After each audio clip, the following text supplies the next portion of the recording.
여호수아 말씀 보도록 합시다. 여호수아는 한마디로 정복이에요. 뭐다? 정복이다. 우리 여호수아 1장 1절을 같이 한번 읽어봅시다. 자, 여호수아 1장 1절과 2절.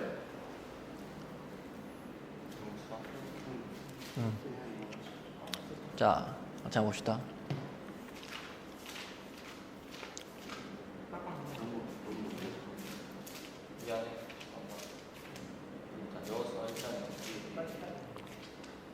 나도 빨리 넘기고 싶은데 한 번에 넘기고 이렇게 된다. 뭔지 알지?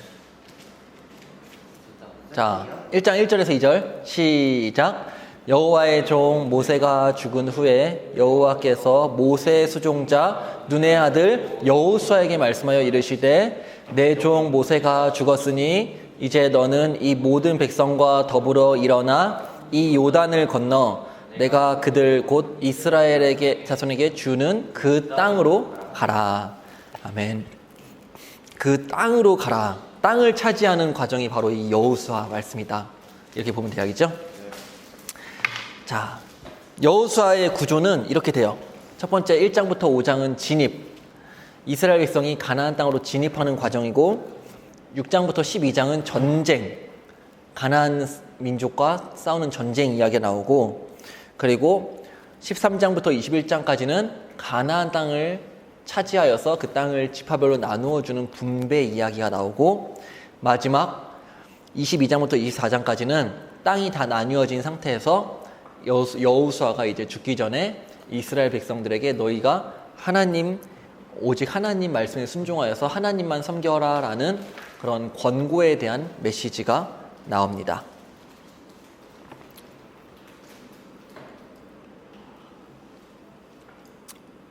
여호수아가 이스라엘 백성과 함께 가나안 땅을 차지할 수 있었던 이유는 하나님께서 약속하셨기 때문에 그래. 그 땅을 주겠다라고. 누구한테 약속하신 거지? 아브라함 때부터 약속하신 약속이에요. 자, 넘어가서 첫 번째는 진입입니다. 이제 가나안 땅으로 진입을 하면 되는데 진입 준비를 먼저 합니다. 여호수아의 소명과 확신. 모세는 하나님을 대신하여 큰 기적을 행하여 이스라엘 백성을 애굽에서 구출하여 내고 또 하나님과 대면하여 직접 계시를 받았던 아주 위대한 지도자였어요. 모세는. 그런 모세의 후계자로서 여호수아가 세워진 거예요. 여호수아는 아마도 엄청난 부담과 두려움이 있었을 거예요. 이런 상황에서 하나님은 여호수아에게 내가 모세와 함께하였던 것처럼 너와도 함께하겠다라고 말씀을 하십니다. 그리고 가나안 정복을 하라고 하나님이 명령하십니다. 하나님의 명령과 약속의 말씀을 듣고 여호수아는 믿음으로 담대함을 얻습니다. 그리고 온 백성을 독려하여서 가나안 땅을 정복할 준비를 해요. 또한 요단 동편에 정착하기로 한 그 가나안 땅을 건너지 않고 요단 동편 그쪽에 정착하기로 한 세 지파가 있었는데 혹시 아나요? 르벤, 므낫세, 갓. 이 세 지파가 그 요단을 넘지 않고 그 가나안 동편에 자기들이 거주하겠다라고 하죠. 왜냐하면 가축들과 자기 자손들이 너무 많기 때문에 건너갈 수 없다라고 이렇게 이야기를 해서 모세에게 부탁을 했는데 모세가 허락을 해줍니다.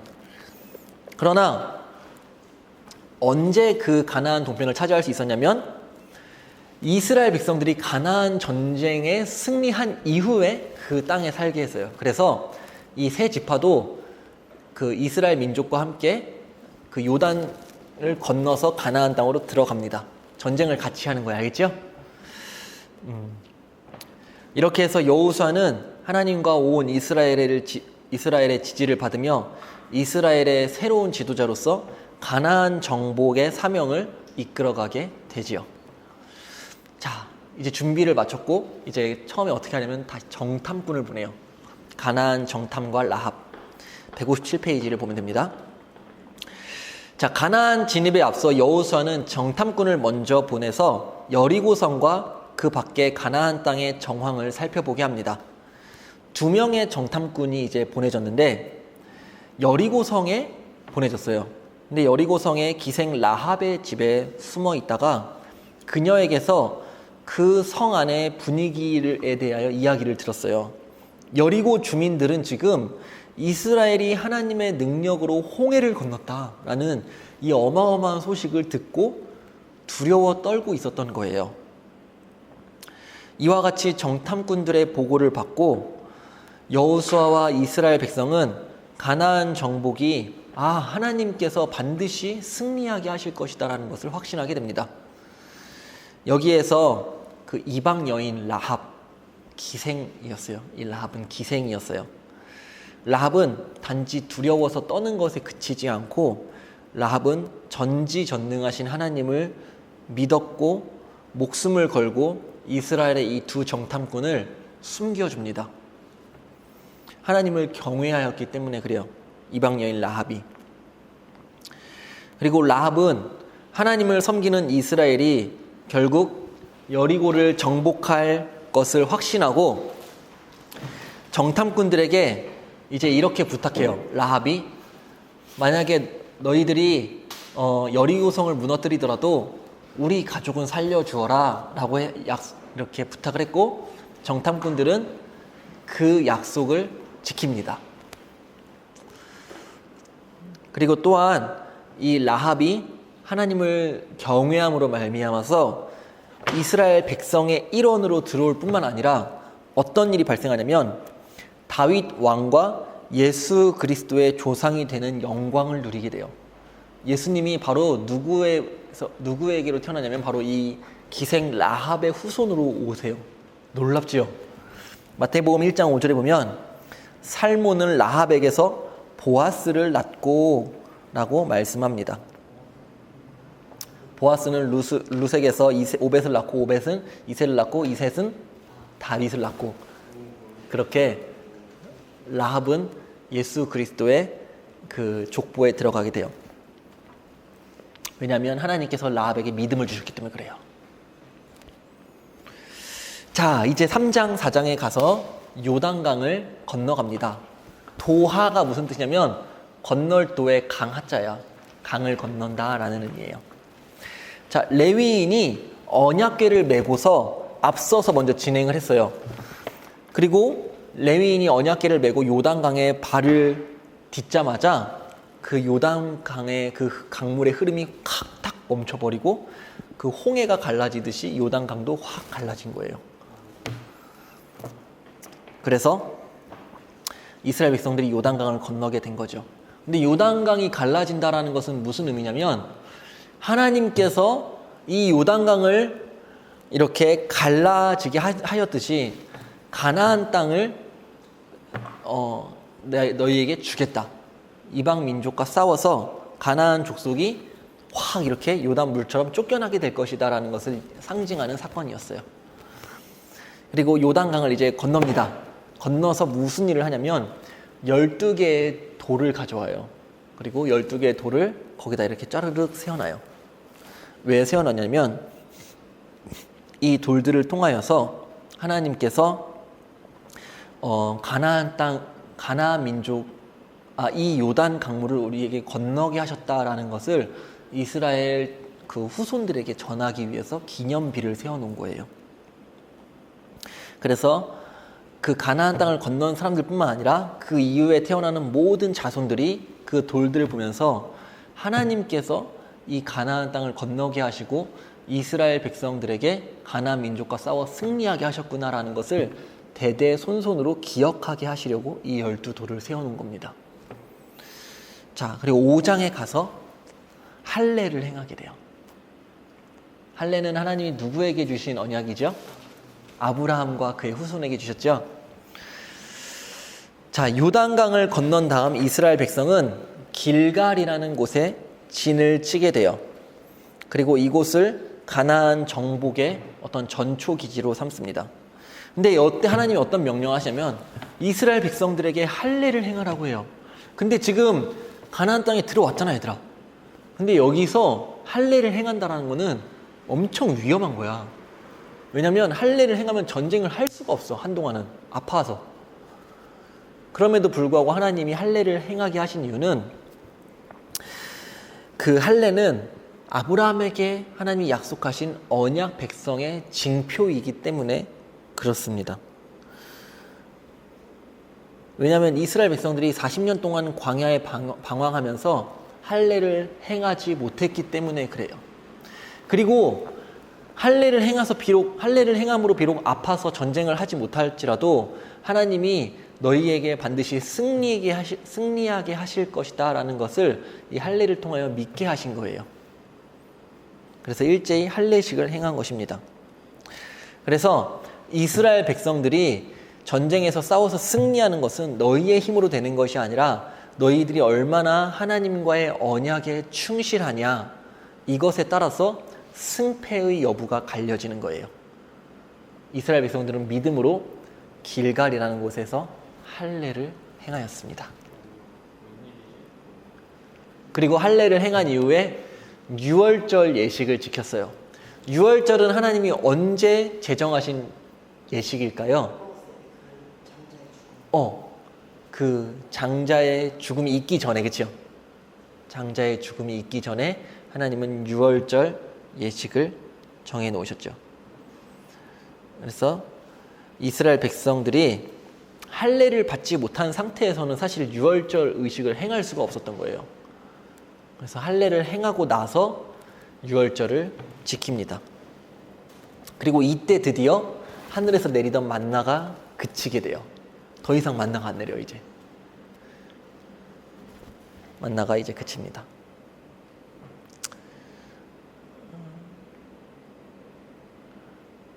자, 출애굽기 12장 48절을 한번 살펴볼까요? 출애굽기 12장 48절.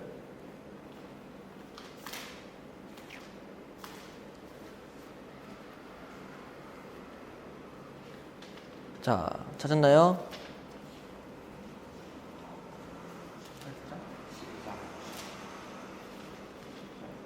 48절 시작. 너희와 함께 거류하는 타국인이 여호와의 유월절을 지키고자 하거든 그 모든 남자는 할례를 받은 후에야 가까이 하여 지킬지니 곧 그는 본토인과 같이 될 것이나 할례 받지 못한 자는 먹지 못할 것이니라. 뭐라 나오죠? 유월절 지키기 위해서는 무엇을 해야 된다고? 할례를 행해야 된다고. 그래서 이스라엘 백성들이 할례를 행하고 유월절을 행하게 된 거예요. 이해됐죠? 왜 할례를 행했는지. 그럼 지금 유대인들도 할례를 하죠. 유월절도 지키고. 자, 그리고 여호수아 5장에 보면 여호와의 군대 대장이 나타납니다. 할례와 유월절을 지키고 난 후에 여호수아는 그 여리고 가까운 데서 칼을 든 한 사람을 만나게 돼요. 그리고 그는 여호와의 군대 대장이다라고 성경은 소개하고 있어요.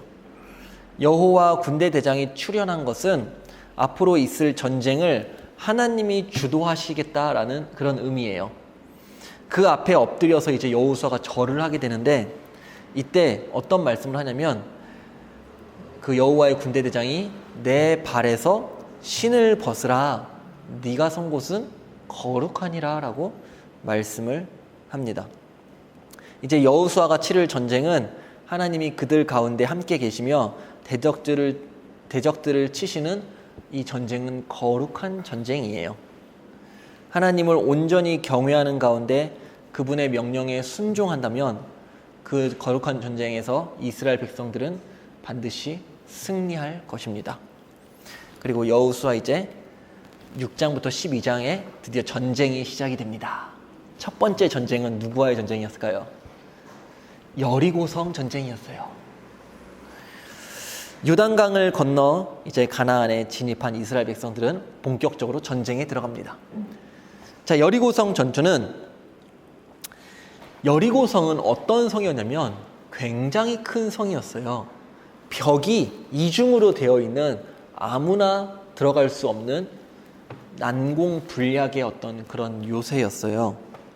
하지만 하나님이 명령하신 대로 언약궤와 함께 온 백성이 그 성을 이제 7일간 돌면서 행진한 후에 나팔 소리에 맞춰서 큰 소리로 와 함성을 부르자 어떻게 됐죠?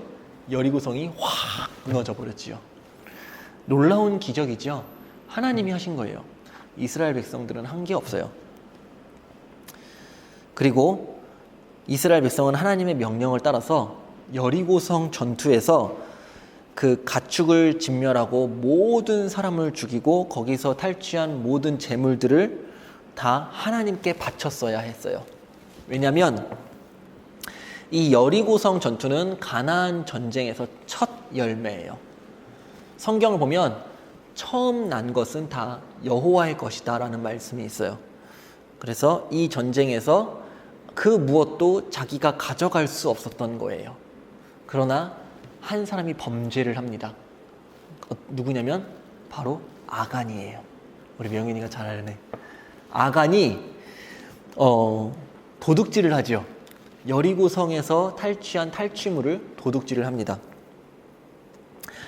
신할성의 어떤 투구와 은과 금들을 자기가 몰래 훔쳐가요.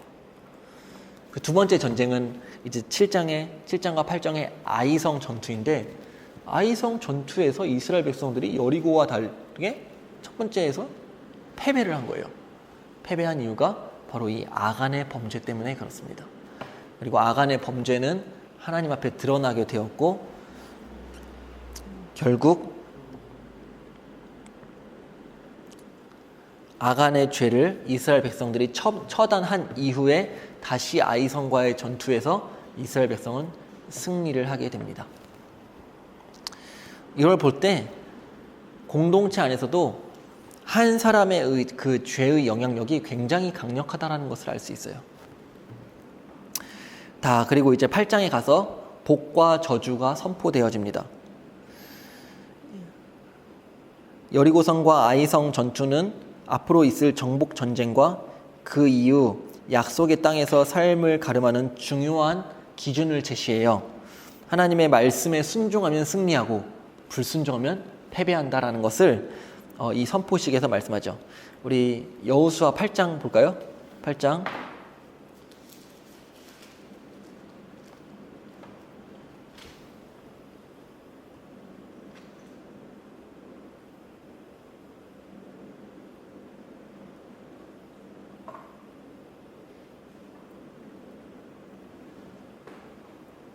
(8장) 33절과 34절 시작.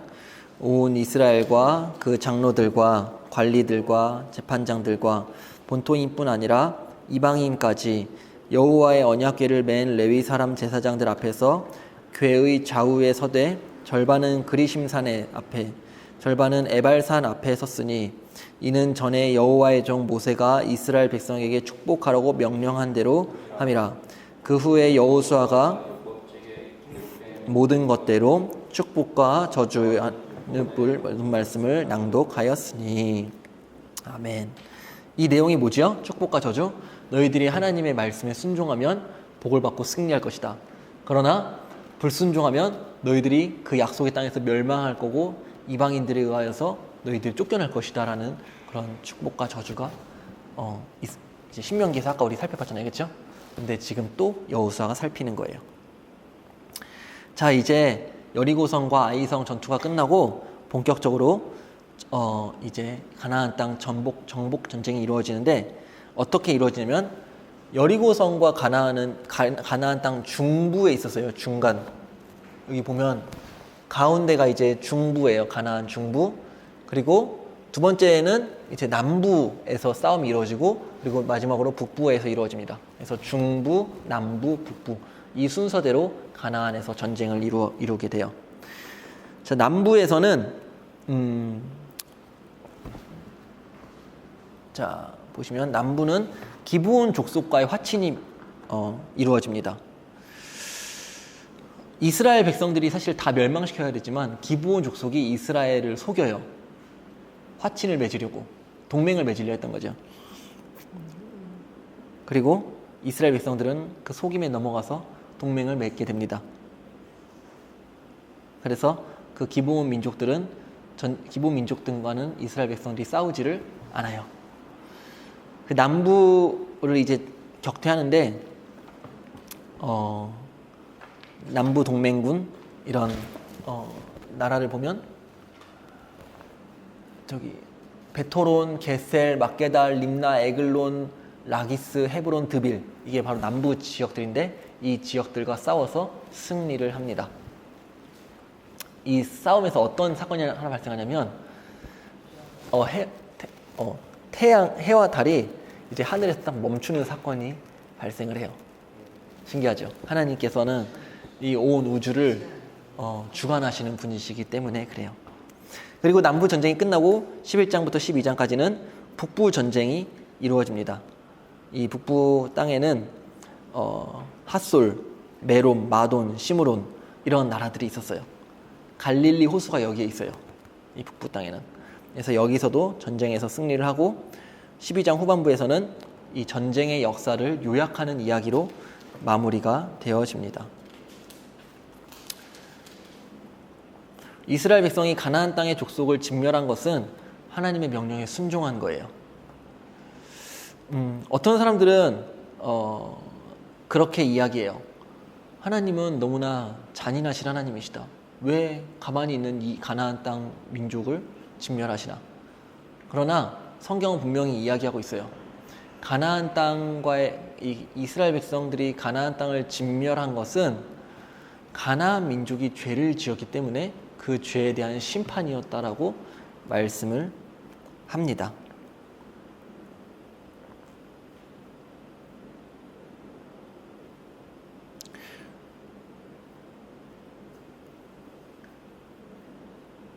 자,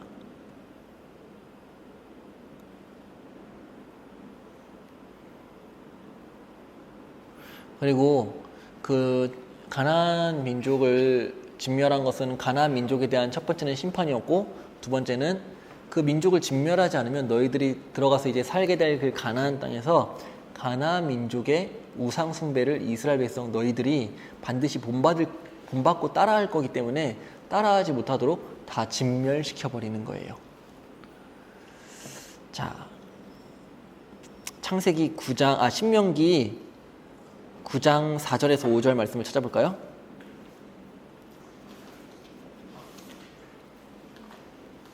신명기 9장 4절에서 5절.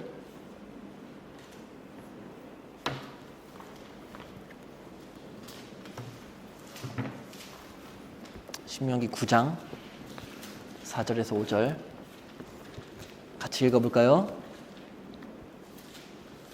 시작. 내 하나님 여호와께서 그들을 내 앞에서 쫓아내신 후에 내가 심중에 이르기를 내 공의로움으로 말미암아 여호와께서 나를 이 땅으로 인도하여 들여서 그것을 차지하게 하셨다 하지 말라.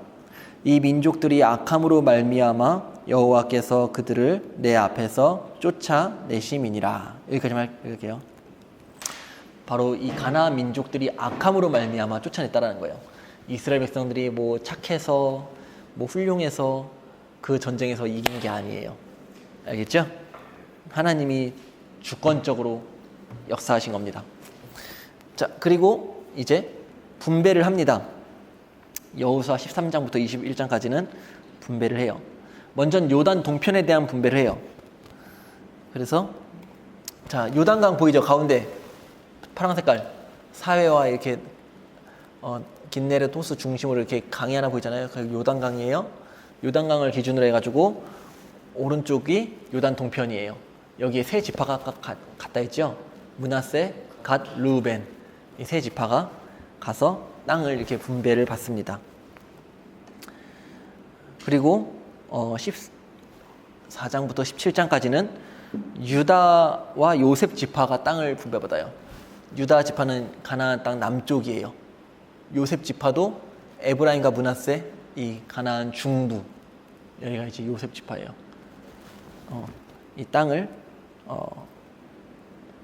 이렇게 이어받게 되고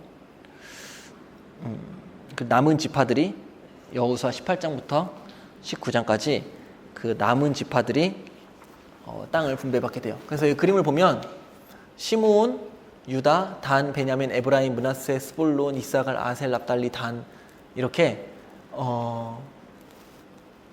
각 지파들이 땅을 분배를 받게 됩니다.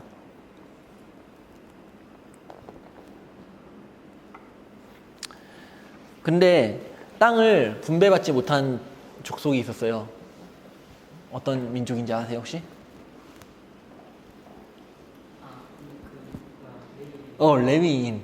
레위인은 땅을 받지 못했어요. 근데 레위 지파를 위해서는 땅은 없었지만 성을 줬어요. 성읍.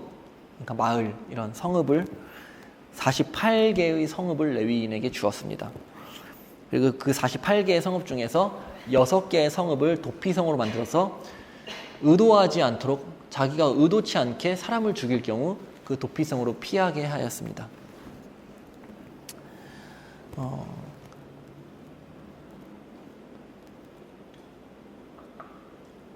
그렇게 해서 레위인에게 땅은 아니지만 성읍이 분배되어지고 마지막으로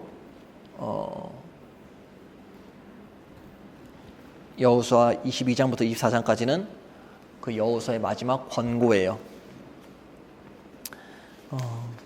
이스라엘 백성은 약속의 땅에 진입하여서 가나안 족속과 이제 싸워서 이겼고 그렇게 해서 얻은 땅을 각 지파의 기업으로 분배함으로써 이제 그 땅의 새 정착민이 되었습니다.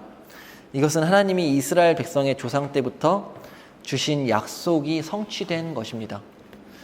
즉 하나님 나라를 회복하시기 위하여 아브라함을 택하셨죠. 그래서 그에게 주신 그 두 가지 약속, 자손의 번성과 땅을 기업으로 받을 것이다라는 이 두 가지 약속이 이제 완전히 성취가 된 거예요.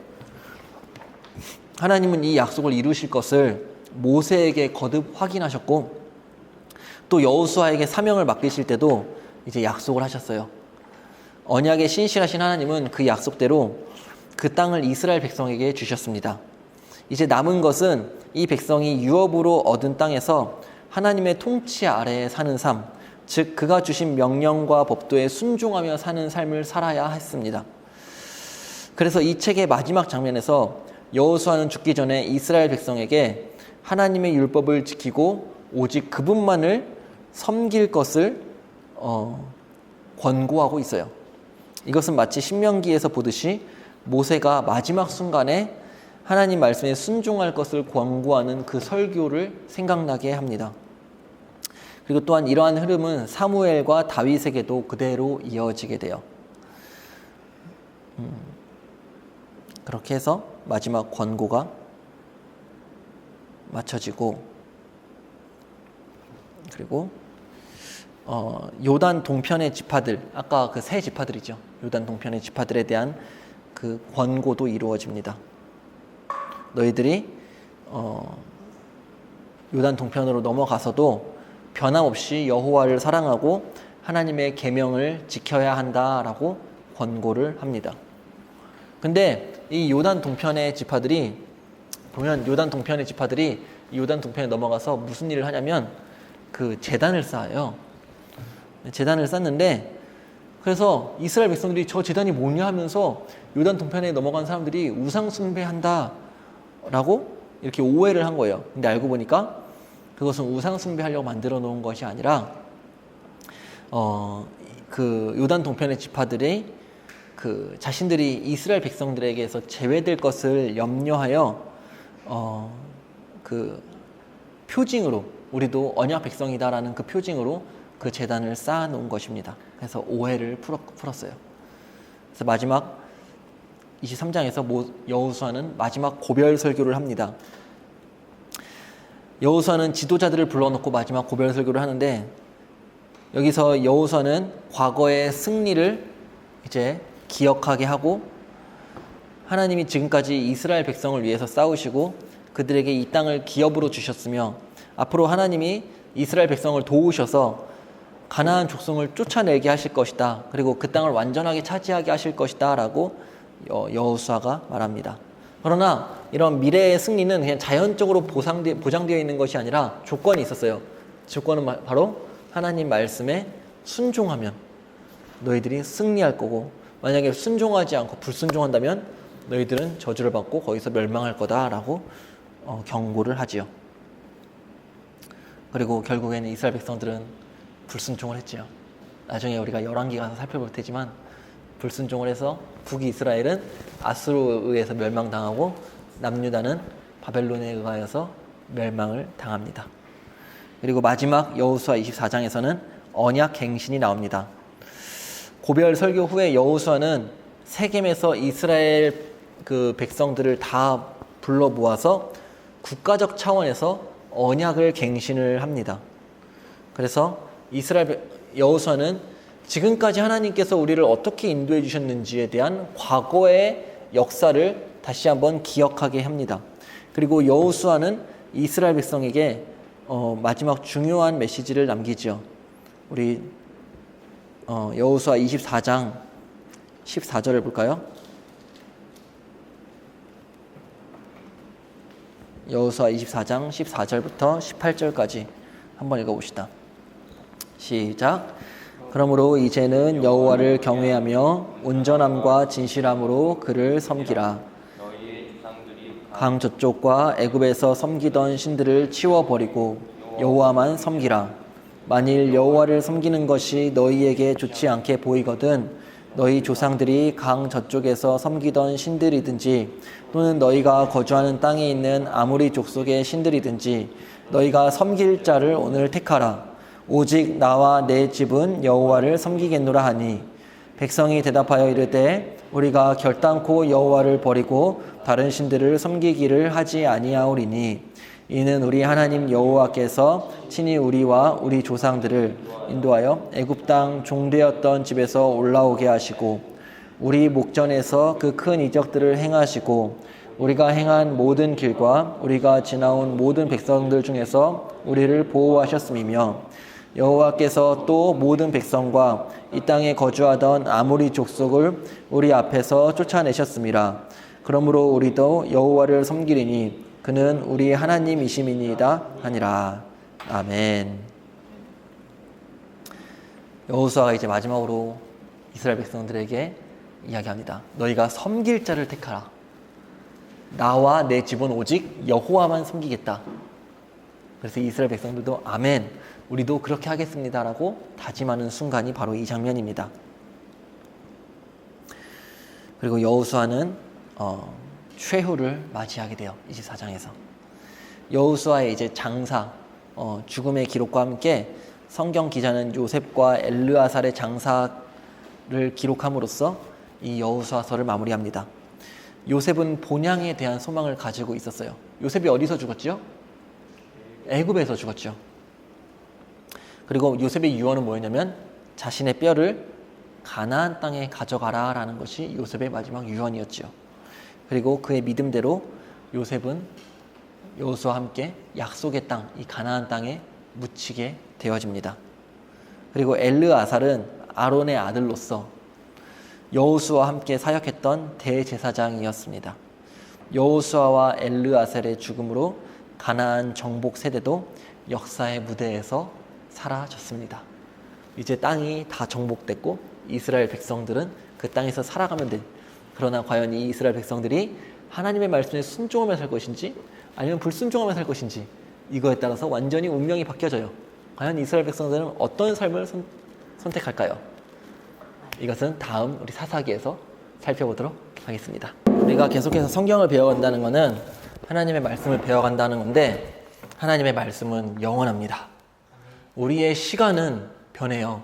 우리의 외모도 변하고 모든 게 다 변해요. 우리 1시간 전에 나와 지금의 나는 달라요. 그렇지만 하나님 말씀은 1시간 전의 말씀이나 1년 전의 말씀이나 10년 전이나 100년 전이나 1000년 전이나 하나님 말씀은 동일합니다. 우리는 그 말씀을 배우고 있는 거예요. 충분히 자부심을 가지셔야 됩니다. 자, 우리 그러면 사사기와 룻기를 보도록 하겠습니다. 자, 여호수아를 한마디로 정리하자면 뭐다? 정복. 그런데 과연 이스라엘 백성들은 가나안 땅을 정복하고 앞으로 어떻게 살아갈 것인가? 한마디로 정의하면 배교입니다. 안타깝게도 배교입니다. 자, 여호수아와 그 사무엘서 사이에 이 사사기와 룻기가 있는데, 여호수아는 땅을 정복한 내용이고 사무엘서는 왕을 세우는 내용이에요. 여기에 이제 다윗 왕, 사울 왕이 등장하죠.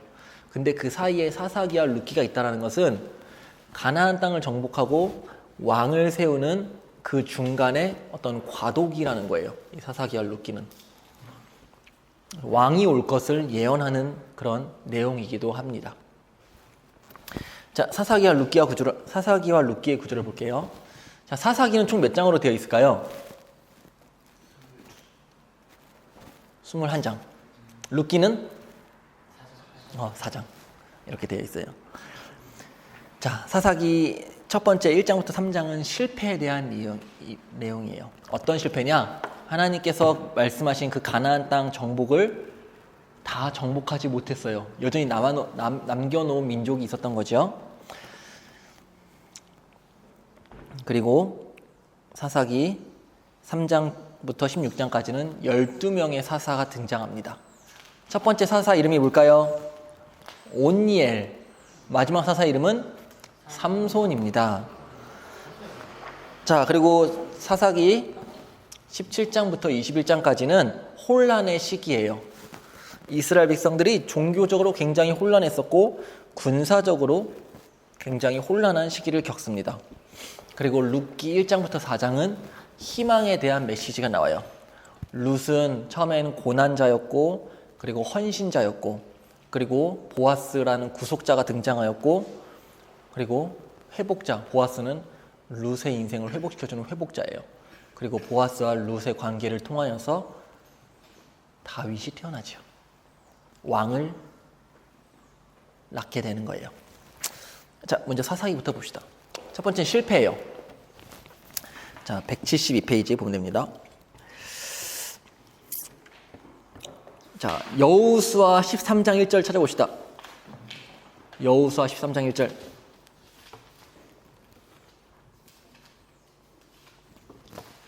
같이 읽어볼까요? 시작.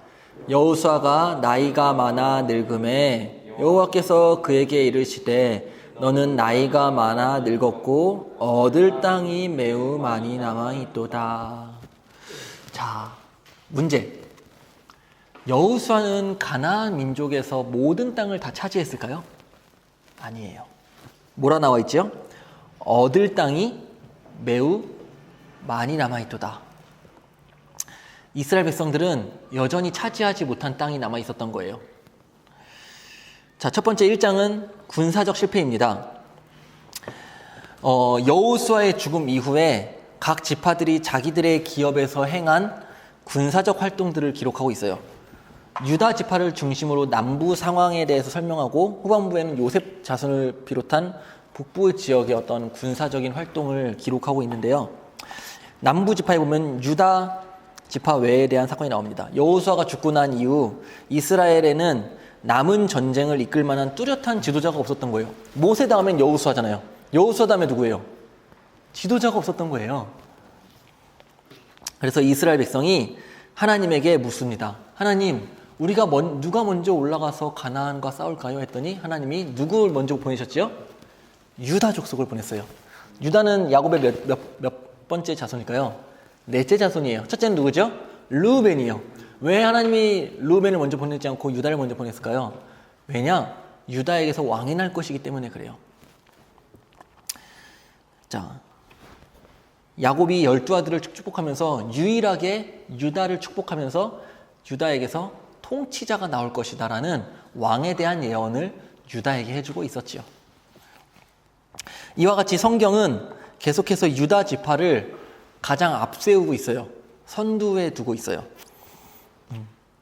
이것은 왕이 없음으로 일어나는 혼란의 상황을 묘사하는 사사기 마지막 장면과 함께 유다 지파에서 왕이 나올 것을 예언하고 있는 거예요. 다윗이 어떤 지파죠? 유다 지파예요. 예수님이 유다 지파예요. 알겠죠? 하나님의 지명으로 선두에서 가나안 족속과 싸우게 된 유다 지파는 시므온 지파에게 협조해서 협조를 요청해서 함께 이제 전쟁에 나가게 됩니다. 시므온 지파는 유다 지파의 직영 내에서 기업을 얻었기 때문에 이와 같은 이런 동맹은 굉장히 자연스러운 동맹이었어요. 유다와 시므온. 그렇게 해서 유다 지파는 예루살렘과 헤브론을 비롯해 남부를 점령했어요. 또 시므온을 도와 남단의 호르마를 점령하게 돼요. 그러나 유다 지파는 철병거를 가진 골짜기의 족속을 쫓아내지 못했어요. 또 베냐민 지파는 예루살렘에 있는 여부수족을 쫓아내지 못했어요. 군사적 실패의 조짐이 조금씩 보이게 되는 것이죠. 자, 북부 상황은 어떻지요? 북부의 상황은 더 좋지 않았어요. 요셉 자손은 베델을 정복하면서 한 사람과 타협하여 그 가족을 살려주었고 이방 민족을 살려준 거예요. 그 가족은 그들 가운데 한 성읍을 건축하였어요. 그 다음에 남은 기록은 각 지파들이 가나안 족속을 쫓아내지 못했다는 말을 반복하고 있어요. 쫓아내지 못했더라. 그리고 사사기 2장에 하나님의 심판이 임합니다. 이스라엘 각 지파들이 가나안 족속을 쫓아내지 못한 것에 대해서 여호와의 사자가 와서 꾸중을 합니다. 사자는 길갈에서 복임으로 왔습니다. 길갈은 어떤 땅이죠? 이스라엘 백성들이 가나안 땅을 건넜을 때 할례를 행한 곳이 바로 길갈이에요. 그곳에서 여호와의 군대 장관이 나타나서 정복 전쟁을 이끌었죠. 여호수아 우리 아까 봤잖아요, 그렇죠? 그런데 이제 사자가 길갈에 와서 더 이상 이방 나라들을 쫓아내지 아니하겠다라고 선언을 하는 거예요. 그리고 그들이 이스라엘을 괴롭히는 가시와 올무가 될 것이다라고 했습니다. 그 이유는 이 백성이 가나안 족속과 언약을 맺고 그들의 제단들을 헐지 않았기 때문에 그렇습니다. 교회도 마찬가지예요. 교회에도 세상의 문화들과 세상의 우상들이 얼마나 많이 들어와 있는지 몰라요. 하나님은 그것들을 다 없애기를 원하세요. 그러나 그것들을 없애지 않으면 어떻게 되냐? 그것이 우리의 올무가 되고 결국엔 그것이 우리에게 돌아오게 될 거예요. 이스라엘 백성들이 이방 민족을 다 쫓아내지 못했어요. 그들이 이렇게 현실에 타협한 것이 결국 이스라엘 백성을 이 사사기 시대에는 암흑기를 가져오게 합니다. 또한 군사적으로만 실패했을 뿐만 아니라 종교적으로도 실패했어요. 사사기 2장 3절을 보면 이 이스라엘 백성들이 어떤 일을 하게 되냐면 이방 민족들과 결혼을 하게 됩니다. 여러분, 예수 믿는 자는 반드시 예수 믿는 자와 결혼을 해야 돼요. 아시겠죠? 이방 민족들과 결혼하니까 어떤 일이 생기냐면 이방 민족들이 섬기는 그 신들을 섬기게 돼요. 자연스럽게. 그리고 그 가증한 풍속을 따라가게 됩니다. 우상 숭배를 한 거지요. 그리고 이스라엘 백성들은 가나안 족속에 의하여서 고통을 받게 돼요. 그래서 사사기의 이 순서는 어떻게 되냐면 처음에 범죄를 해요. 이스라엘 백성들이 이방 신을 섬기면 범죄를 하고 그 다음에 하나님께서 징벌을 하십니다. 이방 민족의 압제 아래 들어가게 하세요. 그때 너무 힘들어서 이스라엘 백성이 회개를 하잖아요. 그러면 하나님께서 보내신 사사를 통하여서 구원을 하십니다. 그리고 태평시대, 평안한 시대가 이루어져요. 그리고 또다시 범죄를 해요.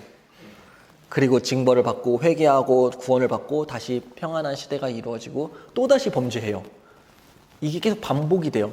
근데 이 반복이 점점 상황이 좋아지는 것이 아니라 점점 악화되어져 가요. 그래서 이것을 나선형 타락 구조라고 해요. 아시겠죠? 자, 이제 3장부터 사사가 등장을 합니다. 이스라엘의 12사사의 이름을 혹시 아시나요, 여러분?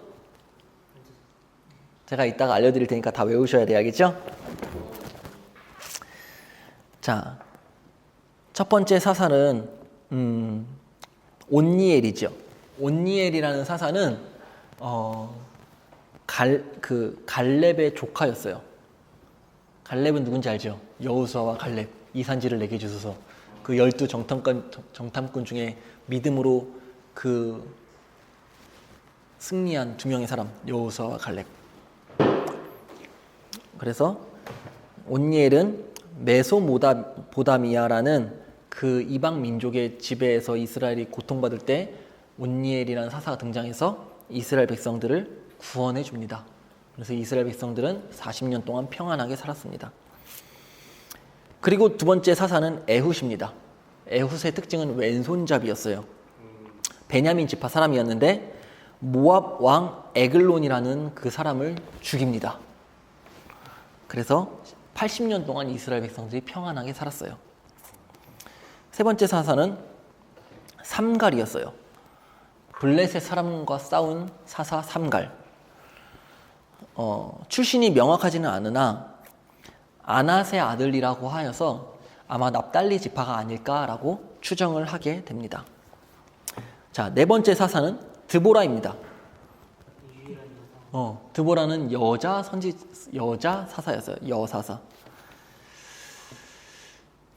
자, 이스라엘은 가나안 북부 하솔을 도읍으로 하는 가나안 족속의 압제를 받았어요. 그때 드보라는 바락이라는 사람을 일으켜 세웁니다. 그래서 바락에게 군사를 일으켜서 가나안 군대와 싸우라고 하나님의 명령을 전합니다. 처음에 바락은 용기가 없었어요.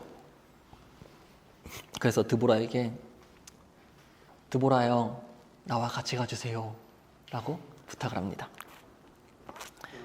그래서 바락은 같이 가서 가나안 군대와 싸워서 승리를 하지요. 그러나 그 승리의 영광을 누리지는 못해요. 혼자 갔으면 누렸을 텐데 겁이 많아가지고. 그리고 가나안 군대의 장관을 죽이는데 누가 죽이냐면 바락이 죽이는 것이 아니라 야엘이라는 어떤 무명의 여인이 자고 있는 중에 그 군대 장관의 머리에다가 여기 관자놀이에다가 말뚝을 팍 박아가지고 죽여버려요. 그러니까 왕을 죽이지 못했다라는 것은 우리가 게임할 때 끝판왕을 죽여야지 게임이 끝나잖아. 그것처럼 이 바락이 왕을 죽이지 못했다라는 것은 영광을 얻지 못했다라는 거예요. 겁이 많아서 그런 거죠. 결국에 하나님께서는 믿음으로 용기 있게 행하는 자에게 선물을 주시는 거예요. 그리고 드보라의 사역으로 40년 동안 그 땅은 이스라엘은 평안을 누립니다. 자, 드보라 다음에 사사는 기드온이에요. 기드온 하면 뭐죠? 겁쟁이 사사. 이스라엘이 다시 범죄하였고 하나님은 미디안 족속에게 7년 동안 고통을 받게 합니다. 그리고 하나님께서는 기드온이라는 사사를 세워주시죠. 기드온은 겁쟁이였어요. 므낫세 지파 사람이었었는데 기드온의 집에는 큰 바알의 제단이 하나 있었어요. 바알은 우상이잖아, 얘들아, 그치? 근데 기드온은 집안에서도 가장 작은 자였고 소심한 사람이었어요. 기드온이 군대를 소집했을 때 3만이 넘는 군사가 모였지만 하나님은 이러한 많은 사람들 필요 없다라고 하면서 몇 명만 남겼냐면 300명만 남겼습니다. 그리고 이 300명의 숫자로 미디안과 싸워서 승리하게 하셨지요. 왜냐하면 전쟁의 승리는 사람의 힘에 있는 것이 아니라 하나님의 능력이다라는 것을 나타내시기 위함입니다. 그런데 사람들은 전쟁이 끝난 후에 기드온이 자기들을 건져냈다고 하여서 기드온을 왕으로 세우려고 했어요. 그래서 기드온이 왕권을 거부하고 하나님에게 그 영광을 돌리긴 했지만 그것이 바른 동기는 아니었어요. 더 이상 전쟁에서 나가서 자기는 백성을 이끌고 싶지 않다라는 어떤 책임에 대한 회피였지요. 만약 그가 정말 바른 마음이었다면 그들을 건져내신 분은 하나님이시라는 것을 분명하게 알려야 했을 거예요. 그러나 기드온은 그 대신에 사람들에게서 금 패물을 받아서 어떤 걸 만들었냐면 제사장이 입는 금 에봇 있죠. 금 에봇을 만들어서 그것을 사람들이 음란하게 섬기게 합니다. 그것을 우상으로 섬기게 되는 거예요. 게다가 기드온에게는 많은 첩이 있었어요. 그래서 아들이 몇 명이었냐면 기드온에게는 70명. 기드온이 하나님의 명령을 따라 적은 수로 전쟁에서 승리하였지만 그러나 말년의 기드온은 하나님의 도구로서 책임은 회피하고 백성을 실족하게 하며 자기의 사리 사욕만 챙기는 부패한 지도자가 되어버렸어요. 기드온의 부패함의 결과는 다음 세대에 가서 큰 비극으로 이어집니다. 기드온의 아들 아비멜렉이 세겜에 있는 외가 쪽 식구들을 선동하여서 불량배들을 동원하고 다른 형제 70명을 다 죽여버려요. 그리고 기드온의 그 아들 아비멜렉이 스스로가 눕혀서 왕이 되려고 하지요. 하나님은 아비멜렉과 세겜 사람들을 결국에는 불화하게 하시고 결국 둘 다 망하게 심판을 당하게 됩니다. 자, 기드온 다음에는 입다라는 사사가 등장합니다. 자, 입다는 길르앗 사람이었어요. 기생의 아들이었어요. 입다의 특징은. 그래서 다른 형제들에게 멸시받은 사람이 바로 입다였어요. 그러다가 이스라엘이 암몬 자손에게 고통을 당하자 이스라엘 백성들은 입다에게 도움을 요청했고 입다는 하나님의 권능으로 암몬 족속을 굴복시켰어요. 근데 입다는 그냥 하나님을 믿고 전쟁에 나가서 승리하면 되는데 조건을 걸어요. 하나님께 어떤 조건을 거냐면 내가 전쟁에서 승리하면 처음 나를 맞이하러 오는 그 사람을 내가 하나님께 번제물로 바치겠습니다. 근데 하나님은 사람을 받으시는 분이 아니에요. 하나님이 인신 제사를 드리라고 한 적 있나요? 아니에요. 근데 입다는 사람을 바친다고 했어요. 결국에는 입다가 승리하였을 때 누가 나오게 되냐면 자기의 딸이 나오게 돼요. 그래서 딸을 번제물로 바치게 됩니다. 하나님의 율법을 잘 모르고 섣불리 행한 그런 어리석음인 거죠. 이것을 봤을 때 사람을 번제로 바치는 것을 하나님이 금하셨음에도 불구하고 레위기 우리 18장 21절 찾아볼까요 한번? 레위기 18장 21절.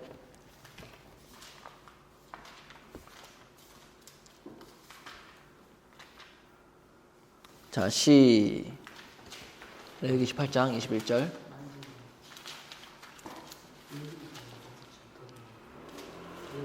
같이 읽어볼까요? 레위기 18장 21절.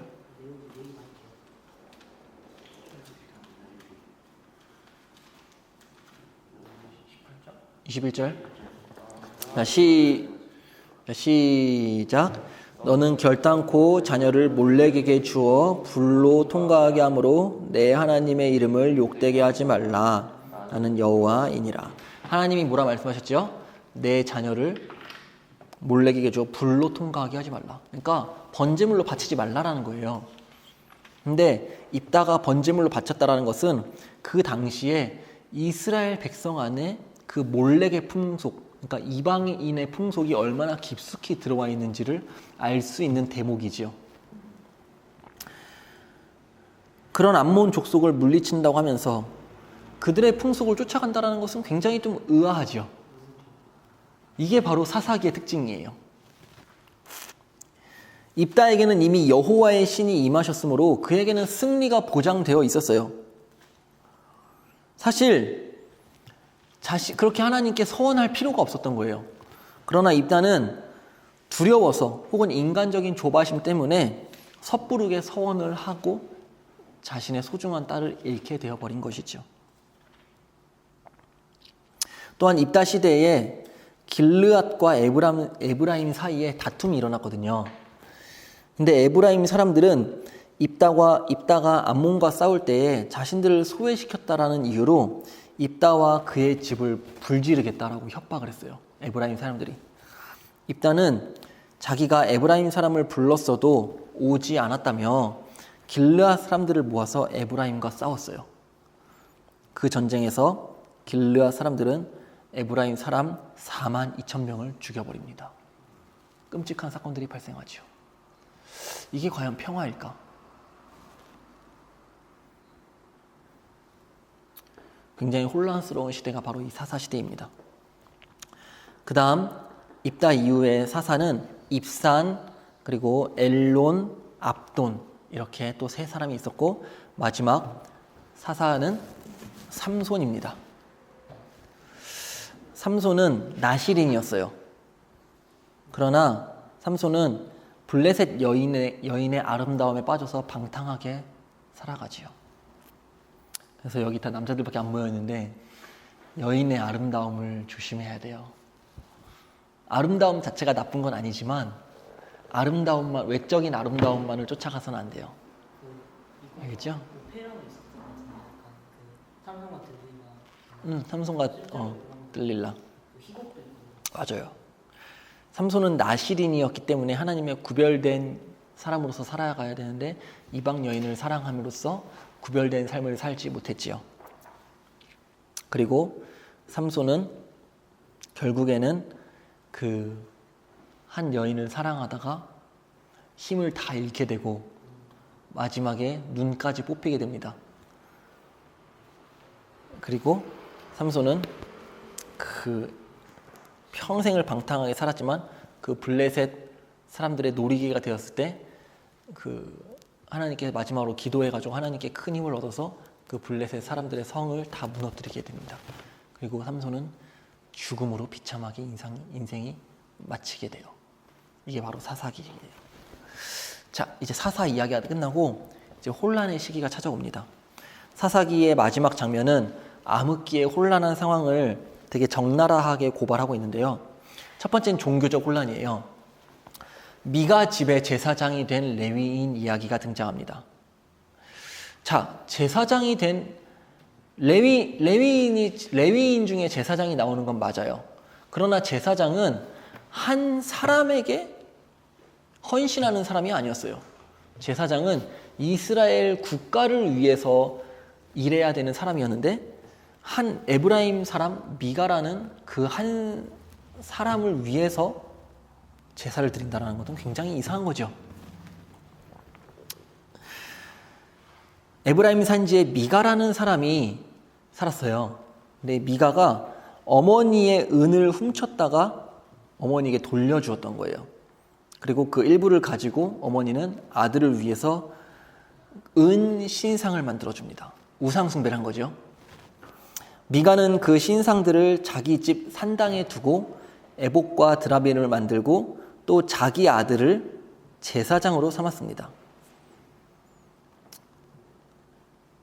그러다가 유다 베들레헴을 떠나서 거주할 곳을 찾아다니는 레위 소년을 만나게 되고요. 그 레위 소년을 자기 집의 제사장으로 삼았습니다.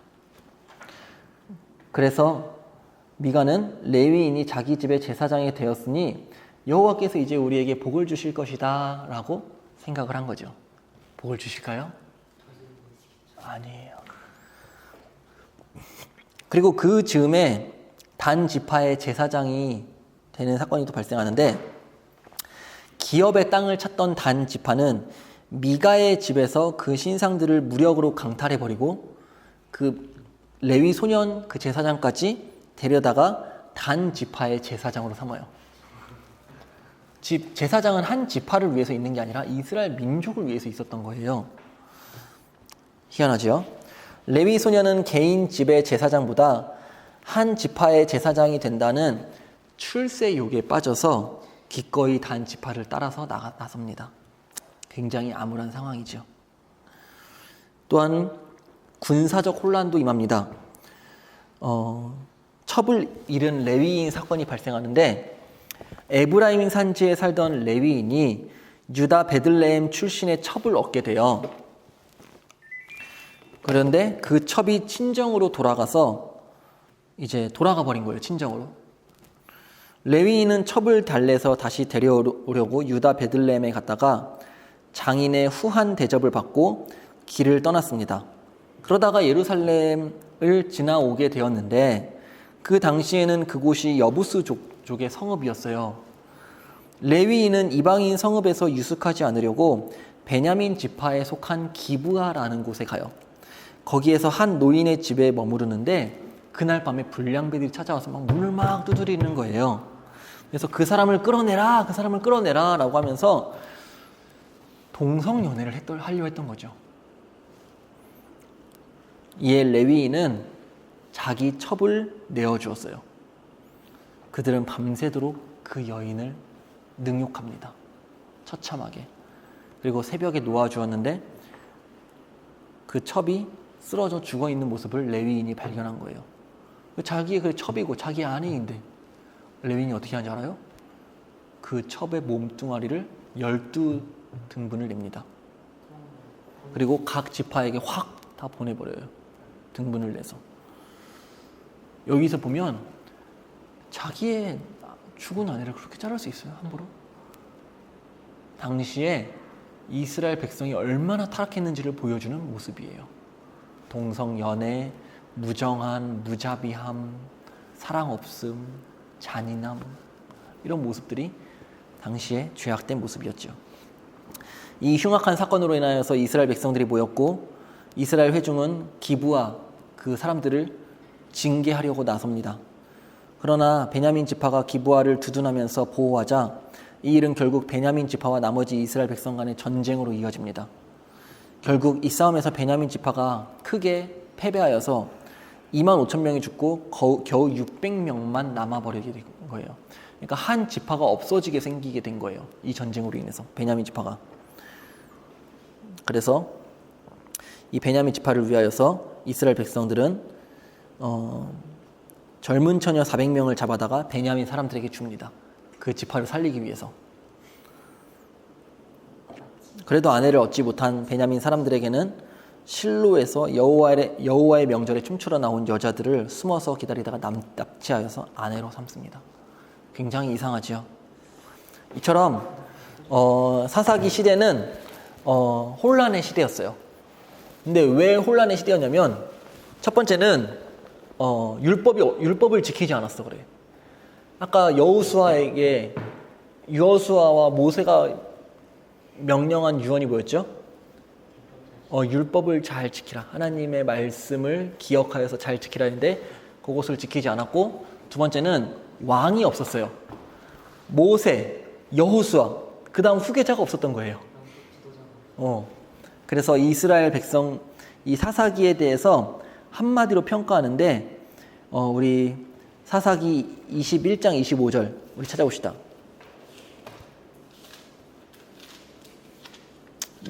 사사기 맨 마지막 장 마지막 절이에요. 사사기 21장 25절 같이 읽어볼까요? 시작. 그때에 이스라엘에 왕이 없으므로 사람이 각기 자기의 소견에 옳은 대로 행하였더라. 아멘. 이스라엘에 누가 없으므로? 왕이 없으므로. 그래서 이 사사기의 비참한 상황이 누구를 기대하게 하죠? 왕을 기대하게 합니다. 그 다음에 이제 마지막 룻기만 우리 보고 마칩시다. 룻기의 마지막은 희망이에요. 자, 사사 시대에 가나안 땅에 흉년이 들자 유다 베들레헴 사람인 엘리멜렉은 그의 아내 나오미와 함께 두 아들을 데리고 모압으로 이주했어요. 그런데 거기서 엘리멜렉이 죽게 된 거예요. 그리고 모압 여인들과 결혼했던 두 아들마저 죽게 된 거예요. 그러니까 나오미의 남편이 죽었고 그 나오미의 두 아들이 죽게 된 거예요. 남게 된 거는 나오미와 두 며느리만 남게 된 거예요. 그리고 룻은 너무나 슬프고 고통스러운 나머지 두 며느리마저 그냥 너희들의 고향으로 떠나가라 라고 명령을 합니다. 그렇지만 둘째 며느리 룻은 어머니의 말을 따르지 않고 어머니를 따라서 그 모압 땅에서 이스라엘 땅으로 돌아오게 돼요. 베들레헴으로 돌아오지요. 얼마나 나오미가 괴로웠는지 생각해봐요. 남편을 잃었어요. 근데 뿐만 아니라 아들 있는 두 명의 아들까지 다 잃었어요. 너무 괴로워서 나오미가 자신의 이름을 나오미라고 부르지 않고 마라라고 불러라 라고 해요. 마라의 뜻은 괴로움이라는 뜻이에요. 전능하신 하나님이 나를 괴롭게 하셨다, 나를 슬프게 하셨다라는 것을 표현하는 것이죠. 그렇지만 룻은 시어머니를 떠나지 않고 끝까지 시어머니를 따릅니다. 그래서 룻은 먹을 게 필요하잖아요. 그래서 룻은 남의 밭에 나가서 떨어진 이삭을 주었습니다. 근데 알고 보니까 그 밭이 누구의 밭이었냐면 보아스의 밭이었던 거예요. 때마침 그 밭에 나와 있던 보아스는 룻을 보았습니다. 보아스가 룻을 보았스. 보아스는 저 룻이 누구이냐라고 물어보면서 알아보았고, 룻을 불쌍히 여긴 보아스는 거기서 계속해서 이삭을 줍게 하였어요. 룻에게 은혜를 베풀어 주신 거죠. 그래서 룻이 나오미에게 돌아와서 보아스라는 사람을 만났는데요, 그 밭 주인이 저에게 이렇게 은혜를 베풀어 주었어요 라고 이야기를 합니다.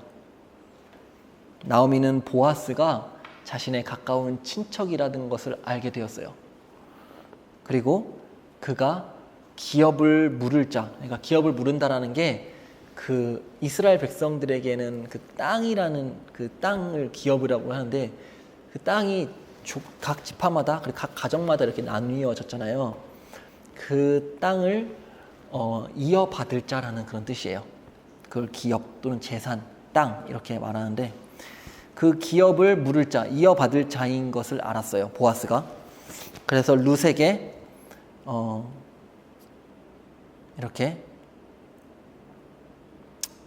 보아스의 밭에 계속해서 가라라고 명령을 하죠. 그리고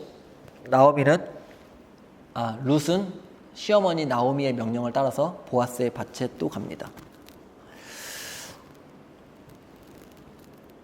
그리고 어떻게 해야 될지를 알려줘요, 시어머니가.